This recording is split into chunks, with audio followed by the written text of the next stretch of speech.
Now close your eyes, my dear one, and let us journey back to a land far away, where tales of quiet courage and enduring friendship unfold. The world is vast, and many paths stretch before our heroes, whose adventures we shall gently recall.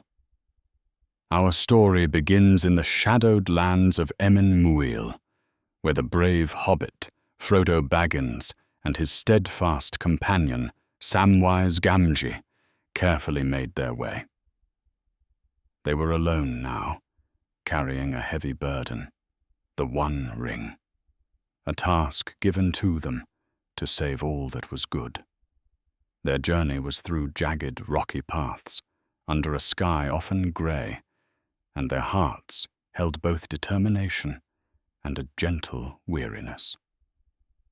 They knew not which way to turn, until a strange, pitiable creature, Gollum, appeared.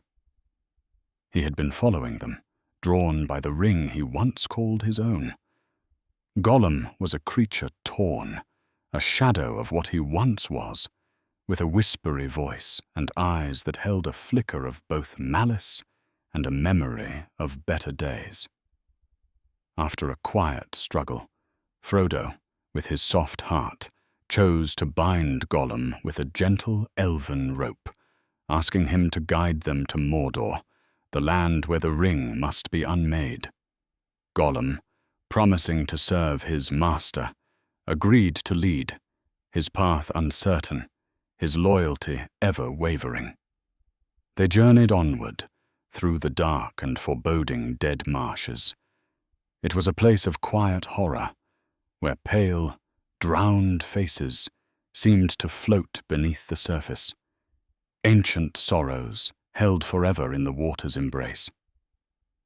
Gollum knew the safest route, whispering warnings, guiding them with a slow, deliberate pace through the misty wetlands, under a heavy, watchful sky. At last, they came to the Black Gate, a towering, impenetrable barrier. Gollum knew it was guarded too fiercely to pass. He suggested another way, a secret path, and though Samwise was deeply distrustful, Frodo, ever hopeful for a quieter passage, agreed. Their path then took an unexpected turn. While resting near a tranquil waterfall, they were suddenly discovered by men. These were rangers of Ithilien, led by Faramir, a noble son of Gondor, who was brother to the fallen Boromir.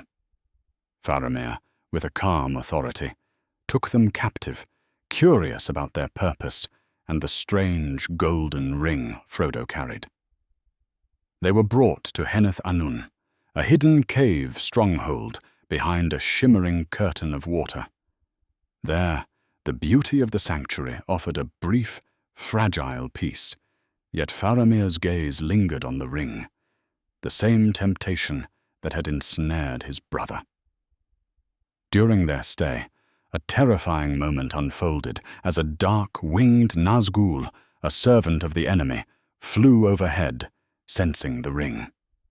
Frodo, almost overcome by its dark power, nearly yielded. It was Sam's gentle words, full of steadfast love and quiet reason, that brought Frodo back from the edge. Sam spoke of their quest, of the good that still remained in the world, and of the courage Frodo carried. These words softened Faramir's heart. He remembered his brother's fall, and saw the immense burden Frodo bore. He knew then that the ring must not be taken to Gondor. Faramir, with a wise and compassionate decision, chose to release them.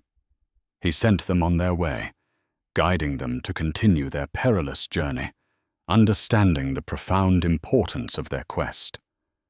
Frodo, Sam, and Gollum quietly resumed their path, now with a gentle blessing from a good man, though the path ahead was still veiled in shadow. Meanwhile, other friends were on a different journey. Aragorn, the brave ranger, the elf Legolas, and the dwarf Gimli were running tirelessly across the plains of Rohan, pursuing the Uruk-hai, who had taken their hobbit friends, Merry and Pippin. Their hearts were filled with a quiet urgency, their steps never faltering. Merry and Pippin, though prisoners of the Uruk-hai, found a moment of unexpected freedom when the orcs were caught in a quiet skirmish with the riders of Rohan. In the confusion, the hobbits managed to slip away, tumbling into the ancient, whispering depths of Fangorn Forest. There, amidst the ancient trees, they met a most remarkable being, Treebeard, an Ent, an ancient shepherd of the trees. He was slow, immensely old, and wise, with a voice like rustling leaves and deep roots. He listened to their tale with immense patience, then gathered other Ents for an Entmoot, a slow and deliberate gathering to decide what action, if any, they should take regarding the growing darkness in their world. Back on the plains, Aragorn, Legolas, and Gimli encountered Eomer, nephew of King Theoden of Rohan, and his riders. Eomer told them of the destruction wrought by Saruman, the corrupted wizard, and of his uncle's enchantment. He also shared a wondrous piece of news. Gandalf, the grey wizard they thought lost, had returned, transformed into Gandalf the White, now radiating a serene, powerful light. And indeed, in Fangorn Forest, they found him, no longer clad in grey, but in pure white, his presence calming and strong. Together they rode towards Edoras, the golden hall of Rohan. There they found King Theoden, a man bowed by sorrow and the insidious whispers of his adviser, Grima Worm-Tongue. Theoden was a king in name only, his spirit dimmed, his mind clouded. Gandalf, with a gentle but firm hand, cast out the darkness that gripped Theoden's heart. As if a quiet mist had lifted, the king's eyes cleared, his strength returned, and he saw the betrayal of Grima and the danger facing his people. He banished Grima, who slunk away into the shadows. Theoden's niece, Éowyn, a woman of quiet strength and dignity, welcomed the newfound hope. Theoden, remembering his people, decided they must seek refuge in Helm's Deep, an ancient fortress of great strength. During their journey, a sudden fierce attack by wargs, wolf-like creatures, scattered their company. In the quiet chaos, Aragorn was seemingly lost, swept away by a river. A wave of sorrow touched his friends, but he was not truly lost. He awoke, alone but resolute, and with a brave and weary heart rode onward to Helm's Deep, arriving just as the first whispers of a terrible storm began to gather. Within the ancient walls of Helm's Deep, the people of Rohan, old men and young boys, prepared for the coming assault. Legolas and Gimli stood ready, their camaraderie a quiet comfort. Even unexpected aid arrived in the form of elves from Lothlorien, led by Haldir, offering their silent strength in friendship. As the heavy rain began to fall, an immense army of Uruk-hai, sent by Saruman, appeared on the horizon. The battle that followed was a long, arduous night of unwavering courage. Arrows flew, swords met shields, and the great wall of Helm's Deep stood firm against a relentless tide of darkness. The defenders, though outnumbered, fought with a quiet determination, their spirits bolstered by Aragorn's calm leadership. The sound of the conflict, though immense, was met with the steady resolve of those defending their homes. Just as hope seemed to wane in the darkest hour before dawn, a shimmering light appeared on the eastern horizon. Gandalf returned, riding with Éomer and a host of Rohirrim. Their arrival, a sudden wave of quiet power. And from the forest, the ancient Huorns, tree-like beings stirred, completing the unexpected victory. The Uruk-hai, caught between these forces and the ancient moving trees, were defeated.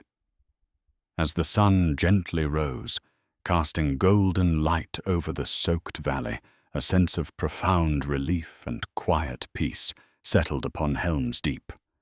The long night was over. Back in Fangorn, the Entmoot finally reached its slow decision. The Ents, stirred by Pippin's quiet plea and the sight of Saruman's destructive hand upon their ancient forests, decided to march. It was not a hasty march, but a deliberate, unstoppable movement of towering trees, their deep, rumbling voices echoing through the forest. They came upon Isengard, Saruman's fortress, and with a quiet, ancient power, they dismantled his works of metal and stone, tearing down the walls and flooding the plains. Nature, in its slow, powerful way, reclaimed its own. Saruman was trapped in his tower, his dark power thwarted, his ambition brought to a quiet, watery end. Merry and Pippin, safe amidst the ruins, sat peacefully, enjoying some well-deserved food, watching the new green landscape unfold. And so, my dear one, as the dawn broke over Helm's Deep, and the waters gently settled around Isengard, our heroes found moments of quiet respite. Frodo and Sam continued their quiet journey into the shadow, guided by a creature still torn, but bound by a gentle promise. The forces of darkness had been challenged, and courage had shone brightly. The world felt a little safer, a little quieter for a time. The sun rose, painting the sky with soft hues, promising a new day. Rest now, peacefully, for the world, though still full of challenges, also holds such quiet strength and enduring hope. Sleep deeply, my dear.